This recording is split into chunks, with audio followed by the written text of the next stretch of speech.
Hey friends, Bobby Conway with 𝗥𝗲𝗰𝗍𝗓𝗄. A.W. Tozer once quipped, "What comes into our minds when we think about God is the most important thing about us." That's a statement well worth pondering. Preceding Tozer by several centuries, 13th century philosopher and theologian Thomas Aquinas thought long and hard about this topic, namely, who is God and what is he like? In fact, at the ripe old age of 5, the great 13th century erudite thinker asked his teacher, "What is God?" His teacher was stumped to say the least, and as a result, Aquinas became a theologian to find out for himself. Regarding God's essence, he didn't think we could answer that question, but he did believe we could know that God exists. Thanks to him, we are privy to so much great work in the area of natural theology. There's a story that's told about him that at the end of his writing career, he had this powerful engagement or encounter with God. He was so touched and moved that after he had this ineffable experience, he would say, "All that I have seen is but straw," and he would never write again. As Christians, we believe that God has made himself known through both natural and special revelation. Natural revelation is the revelation of God revealed in nature.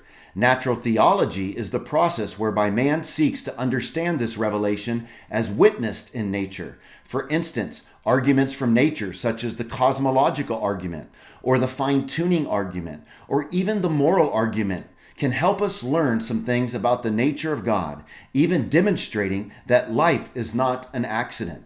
This raises the question, what can we glean about God from natural revelation? Well, without going into detail here, let me say that by studying the philosophical and scientific arguments for God's existence, we can see that God is a necessary, uncaused, timeless, spaceless, immaterial, personal creator God.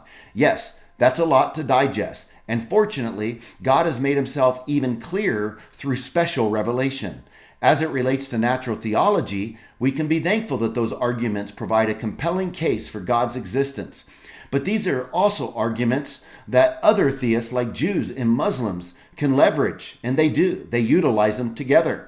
That's why we need special revelation to answer more pristinely the question before us, namely, who is God? As we should expect, Scripture confirms through special revelation that we've already said about God through natural theology. It confirms it, namely that God is a necessary, uncaused, timeless, spaceless, immaterial, personal creator God. But special revelation seasons things up a bit by supplying a more flavorful, detailed description of who God is. Here is a mere sampling of what we can learn about God as seen in Scripture.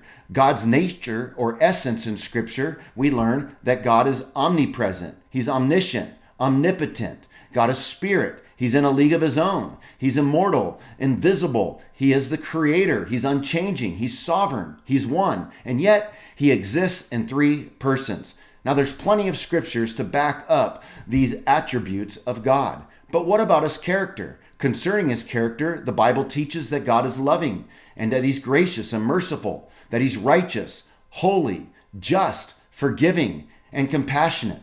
And this is just a mere snapshot of who God is. I'm guessing you get the picture. We serve a pretty special God, a God who deserves our highest devotion, our deepest love, and our fullest gratitude. For more videos and resources like these, be sure to visit 𝗥𝗲𝗰𝗍𝗓𝗏𝗏org, and for more of my video resources, be sure to subscribe to my YouTube channel at Christianity Still Makes Sense. Till next time.